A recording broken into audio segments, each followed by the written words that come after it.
오늘 함께 읽은 본문 말씀을 통해서 내 죄악을 지워 주소서라는 제목으로 함께 은혜를 나누고자 합니다. 시편 51편은 죄를 뉘우치고 용서를 비는 참회 시입니다. 죄와 회개의 본질을 잘 다루고 있어서 참회 시들 가운데 대표작이라고 할 수 있습니다. 51편은 표제에서 드러나 있듯이 사무엘하 11장, 12장에서 다윗이 죄를 지은 사건을 배경으로 하고 있습니다. 다윗은 나단 선지자가 자신에게 찾아와 하나님의 말씀을 전하기까지는 자신을 속이고 있었습니다. 사마 12장 9절에 보면 그러한데 어찌하여 내가 여호와의 말씀을 업신여기고 나 보기에 악을 행하였느냐. 네가 칼로 햇사람 우리아를 치되 암몬 자손의 칼로 죽이고 그의 아내를 빼앗아 내 아내로 삼았도다. 라고 나단 선지자는 다윗에게 지적하고 있습니다. 하나님의 마음에 합한 사람이었던 다윗 왕이 간음죄와 살인죄를 저지르고 말았습니다. 다윗은 죄를 저지르지 않은 것처럼 자기 자신을 속였습니다. 자신의 죄를 은폐하려고 시도했고 거의 성공할 뻔했습니다. 그러나 하나님의 불꽃 같은 눈은 피할 수가 없었습니다. 하나님은 나단 선지자를 다윗 왕에게 보내셨습니다.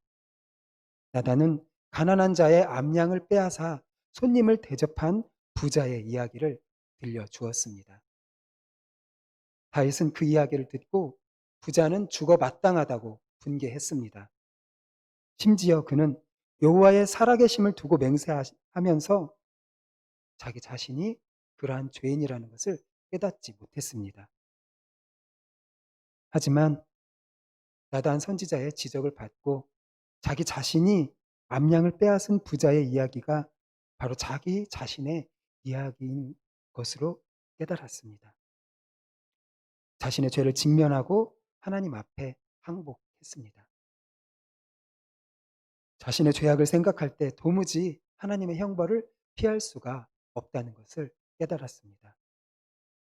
간음과 살인죄를 저지른 죄악뿐만 아니라 자기 스스로를 속였던 자기 기만의 죄를 다윗은 깨달았습니다. 그는 하나님의 이름을 부르며 한결같은 사랑으로 자기에게 자비를 베풀어 달라고 간청하고 있습니다. 1, 2절을 함께 읽어봅니다. 시작. 하나님이여 주의 인자를 따라 내게 은혜를 베푸시며 주의 많은 긍휼에 따라 내 죄악을 지워주소서. 나의 죄악을 말갛게 씻으시며 나의 죄를 깨끗이 제하소서. 라고 하나님 앞에 간구합니다.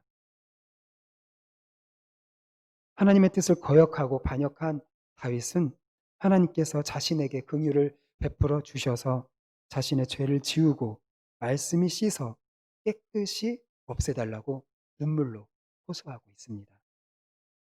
그만큼 자신의 죄악이 심각하다는 것을 비로소 깨달았던 것입니다.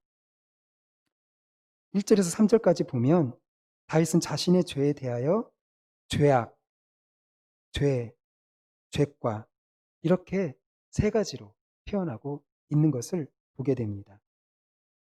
죄악은 구부러진 상태를 말합니다. 칼이 구부러지면 사용하지 못하듯이 본성이 부패하여 본래의 기능을 발휘하지 못하는 상태를 말합니다.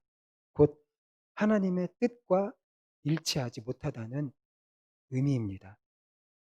그리고 죄과는 경계선을 넘어선다라는 의미입니다. 하나님이 정하신 규례를 지키지 않는 것을 가리킵니다.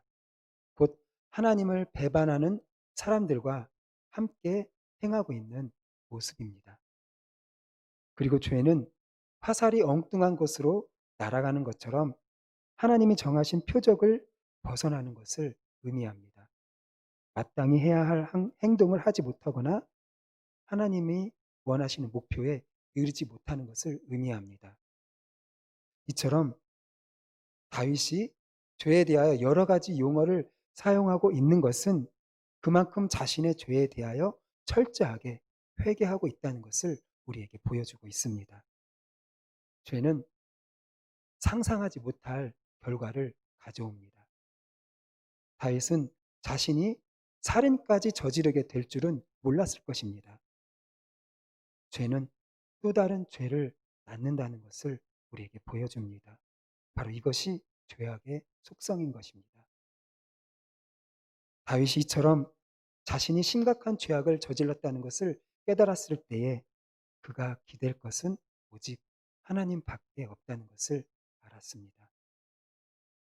오직 인자와 긍휼이 한없이 많으신 하나님만 자신이 기댈 수 있는 분으로 여긴 것입니다. 변치 아니하시고 신실하신 언약의 하나님만이 기댈 곳이었습니다. 왜냐하면 죄를 씻을 수 있는 길은 사람에게 없습니다. 오직 하나님에게만 죄를 씻을 수 있는 길이 있기 때문입니다. 다윗의 죄의 고백은 하나님의 인자와 긍휼을 향하고 있습니다. 인자와 긍휼은 하나님의 끝없는 사랑과 연결되어 있습니다. 인자와 긍휼이란 굳이 그렇게 할 필요가 없는데 베푸는 마음입니다. 보상이 주어지지 않음에도 불구하고 좋게 여겨주는 마음이 바로 긍휼과 인자입니다. 하나님은 이렇게 우리를 대해 주십니다. 바로 이것이 은혜입니다.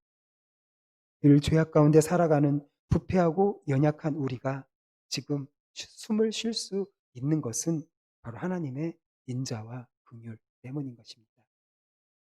다윗은 자신의 죄를 뼈아프게 인식하고 있습니다. 그리고 그 죄의 문제를 하나님과의 관계에서 해결해야 한다는 것을 그는 알았습니다.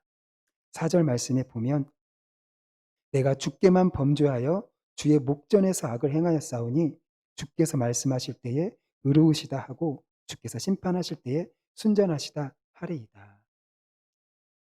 이것은 바로 자신의 죄악의 문제를 먼저 하나님과 관계에서 해결해야 할 문제로 보았다는 것을 보여줍니다. 다윗은 자신의 죄가 윤리적이고 도덕적인 죄이기 이전에 하나님 앞에 지은 죄임을 고백하고 있는 것입니다. 어느 한순간도 죄에서 자유롭지 못한 자신의 모습을 보면서 하나님께서 무엇이라고 판단하시더라도 그 판단은 다 옳고 의로운 판단이 된다는 것을 인정하고 있습니다. 다윗은 자신의 모든 죄악된 행동뿐만 아니라 자신의 존재 자체가 악하다고 고백합니다. 5절 말씀에 보면 내가 죄악 중에서 출생하였으며 어머니가 내 죄 중에서 나를 잉태하였나이다 라고 고백합니다. 자신이 어머니의 태에 있을 때부터 죄인이라고 고백하고 있는 것입니다. 자신의 생명이 시작되는 순간부터 죄의 영향을 받을 수밖에 없는 연약한 자신을 하나님께서 헤아려 주시기를 간구하고 있는 것입니다. 다윗은 뼛속까지 죄인인 자신인 용서해달라고 간구하면서 예배의 용어를 사용하고 있습니다. 다윗은 자신의 죄악의 참모습을 깨달은 후 영적으로 회복되기를 간구합니다. 바로 죄를 씻다, 제하다, 우슬초로 정결하게 하다, 지워지다 등의 예배 용어를 사용하면서 하나님께 간구하고 있는 것입니다. 우리 7절을 함께 읽어봅니다. 시작. 우슬초로 나를 정결하게 하소서. 내가 정하리이다. 나의 죄를 씻어주소서. 내가 눈보다 희리이다. 바로 우슬초는 나병에 걸린 자의 정결 예식에 사용됩니다. 또한 시체를 만진 자에게 뿌려 정결하는 데 사용되는 것이 바로 우슬초입니다. 바로 이것은 자신을 마치 나병 환자나 시체를 만진 부정한 자처럼 자기 자신을 여기고 있다는 것을 우리에게 보여줍니다. 다윗은 부정한 자신을 다시 한번 하나님의 거룩한 백성으로 회복시켜 주시기를 간구하고 있는 것입니다. 우리는 시편 51편을 보면서 다윗이 밧세바를 빼앗고 우리아를 죽게 한 죄에 대하여 얼마나 철저하게 회개하고 있는지를 우리는 보게 됩니다. 우리가 죄를 깨달았다면 과감하게 먼저 하나님께 나아가 용서를 구하는 믿음이 있어야 합니다. 죄가 어둡고 추할수록 하나님의 풍성한 자비와 긍휼과 인자하심에 기대어야 합니다. 자신의 죄를 깨닫는 만큼 은혜도 더 깊이 깨닫게 됩니다. 로마서 5장 20절 후반절에 보면 그러나 죄가 더한 곳에 은혜가 더욱 넘쳤나니 죄를 깨닫고 그 죄악을 하나님 앞에 구하면 구할수록 하나님의 더 큰 은혜를 경험하게 되는 것입니다. 다윗은 자신의 죄악을 정직하게 고백하며 하나님의 자비로운 긍휼로 나아가고 있습니다. 자기 자신의 발가벗겨진 모습을 보았습니다. 하지만 하나님을 피해서 도망가지 않았습니다. 또한 자기 파괴적인 모습으로 치닫지 않았습니다. 자신을 자책하면서 자신을 파괴하는 모습을 보이지 않았습니다. 오히려 하나님께 더욱 가까이 나가서 싹싹 빌면서 용서의 은혜를 구하고 있습니다. 단순히 죄의 형벌을 피하고자 하는 임기응변의 방편이 아니었습니다. 다윗이 궁극적으로 바라는 것은 하나님과의 관계가 회복되는 것이었습니다. 어떻게 판단하시고 어떻게 결정을 내려주시든지 간에 하나님을 의로우신 분으로 순수하고 완전하신 분으로 고백하며 하나님께 나아가고 있는 것입니다. 우리가 다윗처럼 극단적인 죄를 저지르는 경우는 드뭅니다. 하지만 욕심과 정욕과 교만한 마음에서 비롯하는 여러 가지 죄악을 우리가 지으며 살아갑니다. 그러면서도 하나님 앞에서 죄를 고백하고 용서를 구하거나 하나님의 사죄하시는 은혜를 경험하는 일에 소홀하고 있지는 않은지 우리의 모습을 되돌아보아야 하겠습니다. 하나님 앞에서 다윗처럼 우리는 우리의 죄를 낱낱이 고백하고 용서를 구하지 못하는 경우가 참으로 많습니다. 하나님께서 죄를 말끔하게 씻어주시고 변화시켜 주시는 경험을 얼마나 많이 하십니까? 나는 아무 문제 없다고 여기며 하나님께 자비와 긍휼로 나아가는 일에 혹시 소홀하시지는 않습니까? 하나님께 내어놓지 못할 죄는 하나도 없습니다. 정결한 마음은 자신을 들여다보고 죄를 발견하는 데서부터 시작됩니다. 모든 죄를 하나님 앞에 내어놓기만 하면 하나님은 우리의 모든 죄악을 깨끗하게 씻어주십니다. 이사야 1장 18절에 보면 너희 죄가 주홍 같을지라도 눈과 같이 휘어질 것이요 진홍같이 붉을지라도 양털같이 희게 되리라 라고 말씀하고 있고 요한 1서 1장 9절에 보면 만일 우리가 우리 죄를 자백하면 그는 미쁘시고 의로우사 우리 죄를 사하시며 우리를 모든 불의에서 깨끗하게 하실 것이요 라고 우리에게 가르쳐주고 있습니다. 회개란 우리 자신이 용서받을 가치가 없는 죄인임을 인정하는 것입니다.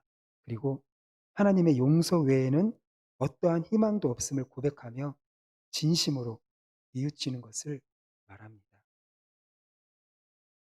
오늘날 진심으로 뉘우치는 사람을 찾아보기 힘든 시대입니다. 겉으로는 잘못했다고 말하고 사람들 앞에서는 눈물을 흘리지만 뉘우치는 척 하는 사람이 참으로 많습니다. 다윗이 위대한 사람인 이유는 하나님 앞에 철저하게 진심으로 회개하는 사람이었기 때문입니다. 죄는 작은 것 하나라도 우리가 해결할 수 없습니다.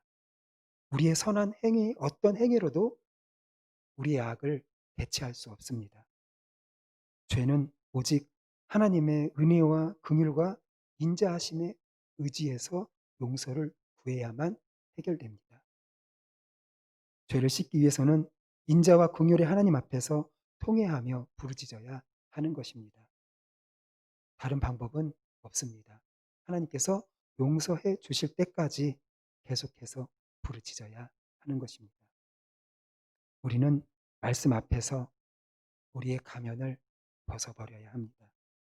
우리의 죄악된 본성을 정직하게 직면하고 더욱 하나님을 용서하시는 하나님의 은혜와 긍휼을 더욱 의지하며 나아가야 합니다. 우리 하나님은 인자하시고 은혜와 긍휼이 한량없으신 분이십니다. 하나님의 긍휼과 인자는 우리의 어떠한 죄악보다도 더욱 큽니다. 우리의 죄악을 덮고도 남습니다. 그러므로 우리는 우리의 죄악을 깨닫고 죄 짓는 우리 자신의 모습에 실망하면 실망할수록 더욱더 하나님의 긍휼과 인자하심을 붙들고 나아가야 합니다. 어떤 죄를 지었든지 간에 다윗처럼 상한 심령으로 하나님께 나아가 용서받는 자유함과 기쁨을 풍성히 누리시는 성도님들이 되시기를 바랍니다. 스스로 옳다고 우기는 교만이 아니라 하나님 앞에서 겸손히 참여하고 용서받는 은혜를 오늘 또 누리시며 나아가시는 성도님이 되시기를 예수님의 이름으로 축복합니다. 아멘. 우리 함께 기도합니다. 우리의 작은 죄 하나까지도 하나님께 낱낱이 자백하며 회개하는 심령을 주시라고 기도드리고요. 코로나19 바이러스가 속히 물러가게 해주셔서 우리의 모든 예배가 일상이 회복되게 해주시라고 기도드리고, 또 일꾼 선출을 위한 공동의회가 하나님의 인도하심으로 또 선하신 뜻 가운데 진행되어서 하나님을 기쁘시게 하는 일꾼이 선출되게 해주시라고 기도드리고요. 또 코로나 사태로 어려움을 겪고 있는 사람들, 또 의료진들, 연약한 성도들을 위해서 기도해 주시고, 또 태풍이 계속 이어지고 있는데요. 아무 피해 없이 하나님께서 우리를 보호해 주시라고 기도해 주시고, 또 각자의 기도 제목을 가지고 기도하시다가 자유롭게 돌아가시면 되겠습니다. 우리 주여 한번 부르고 기도합니다. 주여